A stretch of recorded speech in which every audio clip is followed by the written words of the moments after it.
U.S. House Democrats have subpoenaed the White House for documents relating to the presidential impeachment inquiry. It comes after Democrats in Congress released text messages revealing how U.S. officials worked to push the Ukrainian president into opening a public inquiry into rival Joe Biden. U.S. law bans soliciting foreign help for electoral purposes, but Mr. Trump continues to deny any wrongdoing. When I speak to foreign leaders, I speak in an appropriate way. If you notice, they don't mention the call that I had with the president of Ukraine. They don't mention that. But I believe the senators look at this as a hoax, it's a witch hunt, it's a disgrace. Should have never happened. North America correspondent Connor Duffy is in Washington.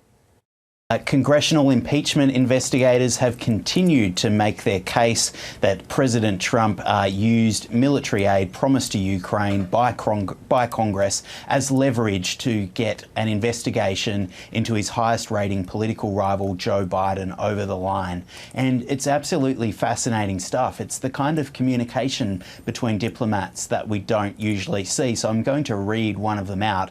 This is from William B. Taylor, a senior US diplomat in Ukraine, and this was a text he wrote to the US ambassador to the EU to clarify that the administration was sure it wanted to go down the path it was going. He wrote, "Are we now saying that security assistance and White House meeting are conditioned on investigations?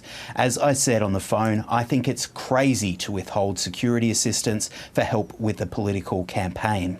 Now, the president denied that that was actually the plan again today, saying that he had no fear or interest in Joe Biden's political campaign and that this was all about stamping down corruption in a country where the US sends a lot of treasure to act as a bulwark against Russia. However, the president was left stumped when a reporter asked him for other examples of his corruption-busting behaviour in the past. Let's listen to an exchange from the South Lawn of the White House. Have you had foreign leaders for any corruption investigations that don't involve your political opponent? Are there other cases where we would have to look, but I tell you, what I ask for, and what I always will ask for, is anything having to do with corruption with respect to our country. That's President Donald Trump there. Now, of course, what's been the international reaction to all of this, Connor? Yes, well, the international reaction has really varied overnight. Ukraine has announced that it's reopening 15 investigations into Burisma, the gas giant on which Hunter Biden was a board member for about 5 years. Ukraine's top prosecutor did say, though, that he had no evidence of wrongdoing. We believe many of these allegations go back to how Burisma obtained its gas concessions. The founder of the company is a former resources minister in the country. China, on the other hand, dismissed outright Donald Trump's request to get involved in US politics, saying it had no interest in doing so. And with a bit of an implied barb, it said that it trusted America to sort out its own affairs. Now, Donald Trump continued to say that everyone around the world should be concerned about what Hunter Biden was doing in China and the Ukraine when his father was vice president.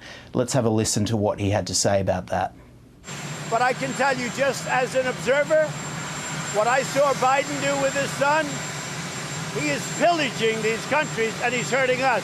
How would you like to have, as an example, Joe Biden negotiating the China deal if he took it over from me after the election?